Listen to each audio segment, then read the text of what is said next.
The United States dollar is finally crashing. Its strength has plummeted on its DXY scale from 103 to below 100. And US debt has topped $32 trillion for the first time ever. It's not sustainable. China and BRICS is forming a currency that will take down the US dollar's dominance. And worst of all, the US dollar went from being over 70% of world forex reserves all the way down to 58%. Did you believe me?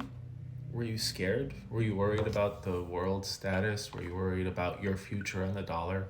Did you become maybe just a little bit unreasonable and a little bit more susceptible to the fear that I was telling you? Very little of what I said was true, but it was convincing enough for you to keep listening and maybe start believing me more. Whatever it was that made you believe what I was saying is how so many influencers become successful on this app. If I wanted to sell fear here, I could easily have a couple 100,000 followers and I would be raking in a lot of money and I would absolutely be welcomed further into this whole geopolitical community. But because I believe in facts and truth and hope, that doesn't really happen. Now, it's true that the United States is $32 trillion in debt, but United States debt is considered worldwide as a no-risk asset. So most people who buy US debt are buying it as a safe haven for them, not for the US government. The US dollar does only make up 58% of world's forex reserves, but in 1990, it only made up 47.9%. Yet we recovered enough to get 70% in about 9 years. If you zoom out of the DXY, you see that during the Great Recession, which was around here, 2008-2009, the strength of the dollar was at 72.